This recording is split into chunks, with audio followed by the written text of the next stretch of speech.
You ever have one of those quiet evenings where everything feels still? Like time's moving a little slower, and you're just sitting there, not really sure what to do next? Maybe the day felt long, or maybe your mind just needs a little place to wander.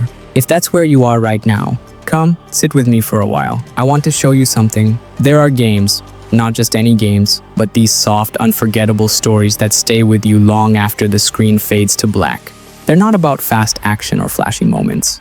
They're about places you remember, voices you miss, choices you carry. These are the kind of RPGs that don't just ask you to play, they ask you to feel. And tonight, I want to share 12 of them with you, not as a list, but like a trail of memories I've kept close. Maybe you've played some. Maybe there's one waiting for you quietly, like an old friend you haven't met yet. So if you're in the mood for something gentle, something real, let's talk about the 12 legendary RPGs you should experience at least once, not just before you finish gaming, but before you grow past the quiet stories that made you fall in love with games in the first place. There's this moment near the beginning where you're standing under the glow of Midgard's artificial sky, and for a second it feels like the city is breathing. Like every pipe, every flickering light, every shadow on the wall is part of something alive. That's when it hit me. Final Fantasy VII Remake wasn't just about revisiting an old story. It was about stepping into something strangely familiar, but completely reimagined. Like walking through a dream you thought you'd forgotten. You don't need to know the original to feel it. The way Cloud quietly watches the world around him, like he's searching for something he can't quite name. Or how the music rises gently in the distance when you enter the Sector 5 slums, and suddenly it feels like a real place, not just a backdrop. I still remember a small moment sitting on a bench with Aerith after a long fight. Nothing big happened, but the world slowed down. Just two characters resting, with soft music playing and the city still moving in the background.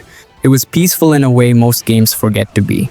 You might have missed this one if you only saw the trailers or heard people talk about it as just another remake. But when you actually sit with it, slowly you start to notice the weight in Cloud's silence. The way Barrett's loud voice hides how much he cares. The way the story takes its time, letting you walk through memory, grief, and hope without rushing. It's not about big battles or flashy cutscenes. It's about the quiet moments between them, the spaces where the game just breathes. Final Fantasy VII Remake isn't just a retelling. It's a soft echo of something older, made new again. And if you let it, it gently pulls you in, not with noise, but with feeling.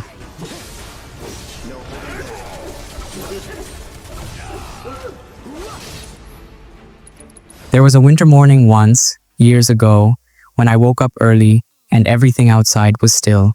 The sky pale, the trees frozen in silence. And for some reason, that's what Skyrim always reminds me of. Not because it's cold or covered in snow, but because there's something about it that feels timeless. Like the world itself is holding its breath, waiting for you to discover it.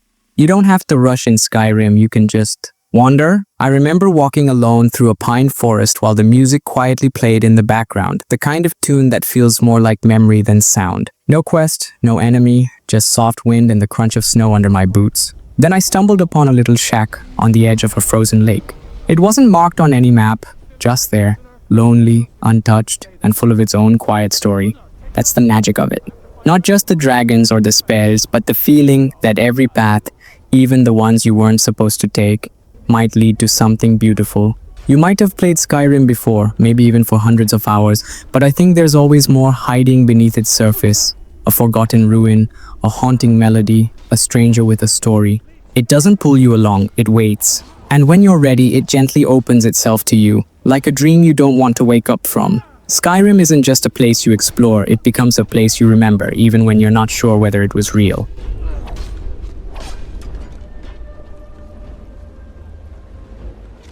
There's something I remember about sitting in my room late at night, lights off, headphones on, and watching the stars drift by from the window of a ship that felt like home. That was Mass Effect 2 for me, not just a sci-fi story, but a quiet kind of closeness. Like being surrounded by people who didn't quite fit anywhere else, yet somehow fit with you. Every part of that journey felt personal, not because of the big choices or the galaxy-wide threat, but because of the small, quiet moments in between. Standing beside Garrus while he tuned his sniper rifle, the two of you not saying much. Or sitting with Tali while she nervously shared pieces of herself you'd never heard before. You might have missed this one if all you saw was the combat or the space battles, but what made it special was the way it cared about its characters. How each mission felt like a little story of trust, of loyalty, of people learning to believe in each other again. I still think about the Normandy, How safe it felt to walk its halls between missions, the soft hum of the ship making it feel like a living place. And that last sequence, the one people call the suicide mission, it didn't hit because it was intense. It hit because every face on that crew meant something by then. Mass Effect 2 isn't just about saving the galaxy. It's about holding on to the people who walked beside you when things felt uncertain. It's one of those rare stories that makes you feel like you lived it, not just played it. And long after it ends, it leaves you with that quiet ache that only the best memories do.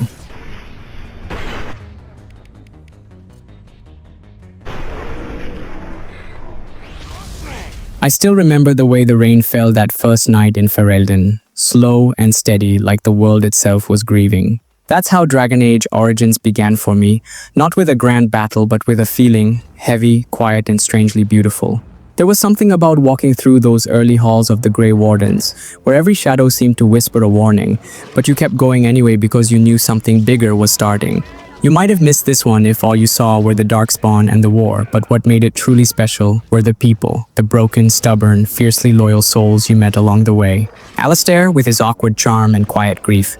Morrigan, sharp-tongued but hiding something softer underneath. And moments that came out of nowhere, like sharing a fire under a silent sky, or standing at a crossroads knowing the choice you were about to make would change everything. I remember a part near the end where you have to decide who carries the burden, not because it's flashy or heroic, but because it feels real. Like the kind of choice you carry with you long after the game ends. Here's something different about this one. It doesn't just tell a fantasy story. It lets you live through something that feels ancient and human and strangely familiar. The world of Origins is raw, scarred, but filled with little glimmers of hope, the kind that don't shout, but stay with you quietly. It's the kind of journey that doesn't end when the credits roll.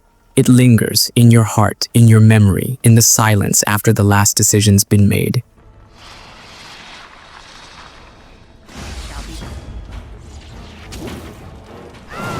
There was a night when I couldn't sleep, one of those restless, foggy nights where everything felt strange and a little too quiet, and that's when I wandered into Yharnam for the first time, not knowing what it was, just curious. Bloodborne isn't the kind of world that welcomes you with open arms. It meets you in silence, with shadows that stretch too long and streets that whisper stories you were never meant to hear. But if you stay, if you're patient, there's something hauntingly beautiful waiting beneath the fear. I remember walking slowly through the rain-soaked cobblestones, the lantern light flickering as the sound of distant bells echoed through empty alleys. It felt like stepping into someone else's nightmare, except somehow it started to feel like mine. Not in a scary way, more like a quiet, surreal dream you keep returning to because it pulls at something deeper. You might have skipped this one thinking it was all about difficulty or bosses, but here's something different. Bloodborne tells its story in silence. In the way the sky turns just a little too red. In how the statues seem to watch you. In the strange peace you find inside a tiny chapel, knowing what waits outside. The beauty of it isn't loud. It's in the tension before a corner, the rhythm of a fight that feels more like a dance, and the soft, eerie calm that follows a victory you weren't sure you could reach. It's a game that teaches you patience, not just with your hands, but with your heart. And after a while, you stop fearing it and start feeling it. Bloodborne doesn't hold your hand. It lets you get lost. And somehow, in that loneliness, it becomes one of the most unforgettable places you'll ever walk through.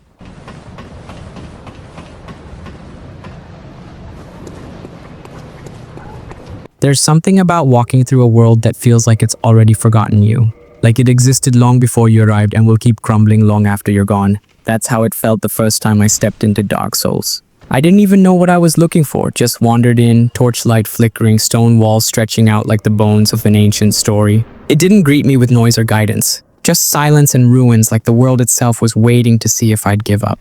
And yet, somewhere in that silence, I found something strangely peaceful. The rhythm of a lonely sword swing echoing through an empty corridor, the comfort of a bonfire after a hard fight, the way light would break through forgotten windows and make everything feel almost holy for a second. You might have heard about Dark Souls for its difficulty, but that's not what stayed with me. What I remember are the quiet places, the crumbling towers in Anor Londo, the way the wind whispered across the bridges of the undead parish, the distant sound of bells ringing far above or far below. And those moments when you met someone, a merchant, a knight, a sad soul by a fire, and even though the words were few, you felt something in them, like they too were holding on to something fragile. Here's something different about this one. Dark Souls doesn't push you forward. It waits patiently to see if you'll listen, if you'll notice the sorrow carved into its statues or the beauty tucked beneath its ruins. And once it gets into your heart, it stays there. Not like a game you finished, but like a place you lived through. A place that didn't offer comfort easily, but made every little moment of peace feel like it mattered more than anything else.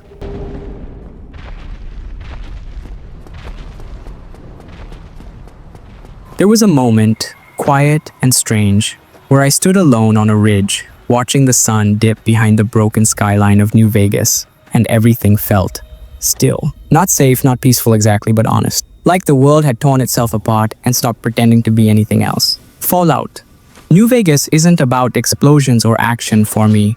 It's about wandering through that strange desert, meeting people who've stitched their lives together with whatever hope they had left.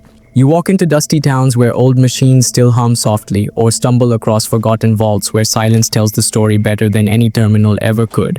I remember talking to a grizzled old ranger by a dying campfire. The way he spoke.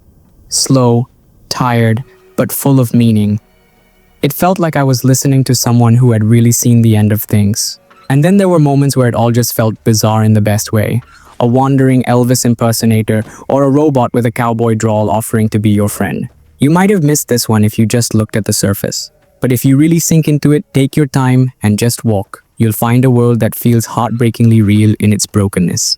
Not because it's bleak, but because it still holds on to laughter, to strange kindness, to unexpected beauty scattered across the Mojave. And the more you listen, the more it feels like you're not just playing through a story. You're shaping your own, one step at a time, under a sky that never quite forgets the past.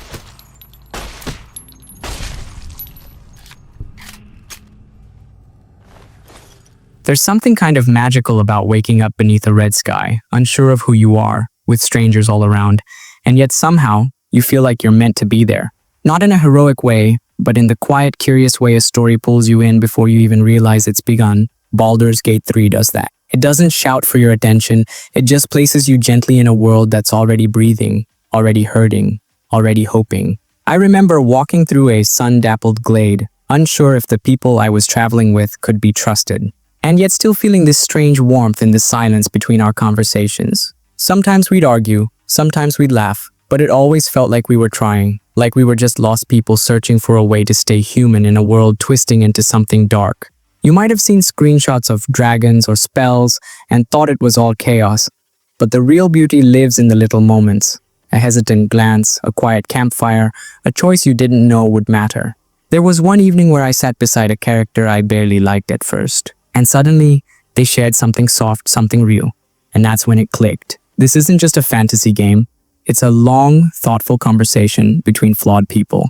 And every time you choose kindness or cruelty, silence or action, it ripples through the world like a soft echo.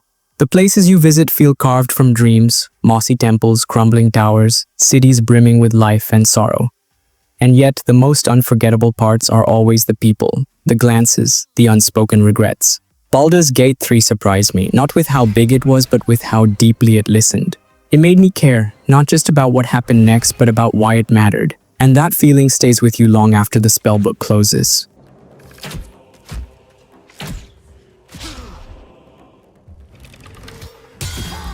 Sometimes I think about rainy evenings in Tokyo, the kind where neon reflections stretch across the sidewalk and you don't really know where you're going, but the city makes you feel like maybe that's okay. Persona 5, Royal lives in those quiet in-betweens. It's not just a story about rebellion or masks. It's about carrying the weight of who people think you are, and slowly finding the courage to become something else. I remember sitting by the classroom window as soft music played, the world moving just outside, and feeling like I was really there, just a student with secrets, watching the days slip by. You might have missed this one, thinking it's just turn-based combat and anime style, but beneath that surface is something far more tender. The friendships you build feel earned, not because they're grand, but because they grow out of ordinary kindness. A quiet lunch shared, a message late at night, a word of encouragement when the world turns cold. There's this warmth to it, like your little group of phantom thieves is less about justice and more about finding people who see you, who really see you. The city feels alive in a way that's hard to explain. Vending machines humming, train doors hissing open, soft jazz echoing from a distant shop. Even the smallest tasks, like making coffee or helping a friend study, somehow feel like they matter. And that's the quiet magic of Persona 5 Royale. It turns a year of school and shadow fighting into something deeply human, something that stays with you like the glow of city lights long after you've gone home.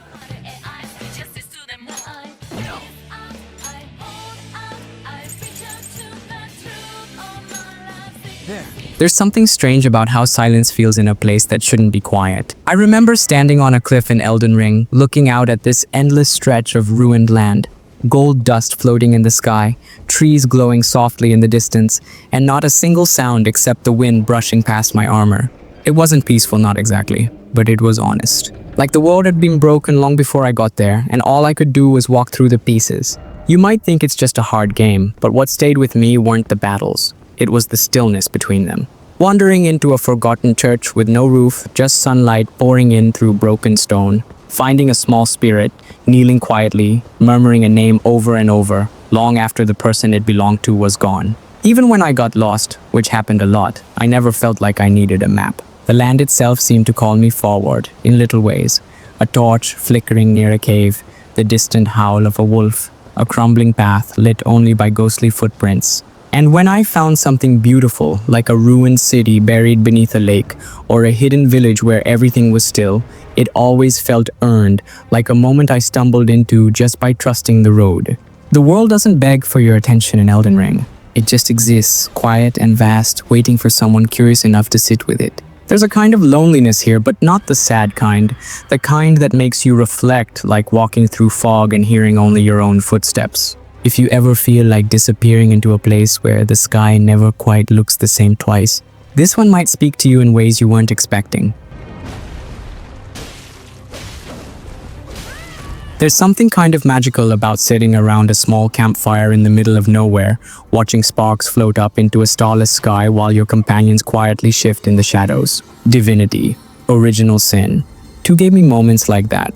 Not just big dramatic choices, but soft little pauses where you could feel the weight of the world in silence. I remember walking through a ruined elven forest, where the trees whispered in a language I didn't understand, and it felt like the whole place had a memory older than anything I could grasp. The air was thick with something, not danger exactly, more like sorrow. And sometimes between battles we'd just sit. The lizard prince might sharpen his blade, the undead quietly hum an old song, and I'd just look at the fire, wondering how all these broken people ended up walking together. You might have missed this one if you've only played faster games, but there's a depth here that pulls you in slow. Conversations don't feel like quests. They feel like invitations, like someone is trusting you with something personal. One time I found a child who couldn't speak, only draw, and through his sketches, you pieced together something tragic he could never say out loud. It stayed with me. The world of Rivallon isn't just big, it's alive in a way that makes you slow down. Even choosing who to trust feels delicate. There's no clear, right answer, just people trying to survive with pieces of their past still clinging to them. And somehow, in the middle of all that, you get to be part of their healing. If you've ever wanted to feel like your choices really meant something, not to the world, but to the people beside you, this one might feel like coming home to a story that never rushes you, only asks you to listen.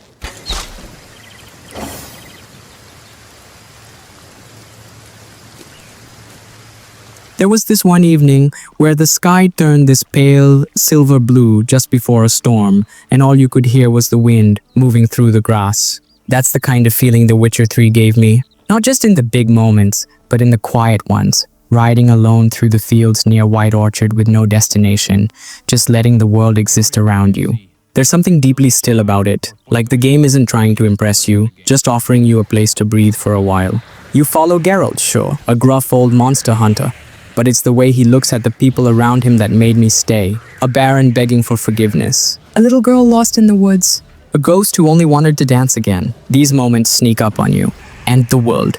It feels lived in, weathered, soft around the edges, like an old storybook left out in the sun. Sometimes I'd wander into a village where nothing important was happening, just a blacksmith fixing tools, a boy chasing hens, and I'd sit there for a while, doing nothing. There's a kindness buried under all the violence, and if you're patient, it shows itself. Even the monsters. They're not just things to kill. They have names, regrets, stories half told in torn journals or fading murals deep in forgotten caves. You might have missed this one if you only looked at the surface.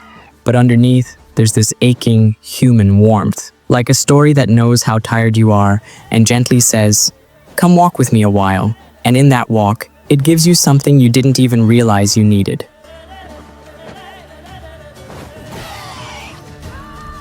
Nice. So, that's where I'll leave things for now. I know we just wandered through some quiet memories, but I hope something in these 12 legendary RPGs stayed with you, even just a moment or a feeling. These weren't just games to me, they were places I visited, stories I carried with me long after the screen went dark. And sharing them with you like this, it really means a lot. If any of it made you smile or reminded you of a game you love, you're always welcome to share it down below, only if you feel like it. And if you'd like to sit with me again sometime, talk more about games that feel like home, you know where to find me, no pressure. Just whenever you're in the mood. Thank you for being here truly. Take care of yourself tonight. And I'll see you next time, if you ever feel like listening again.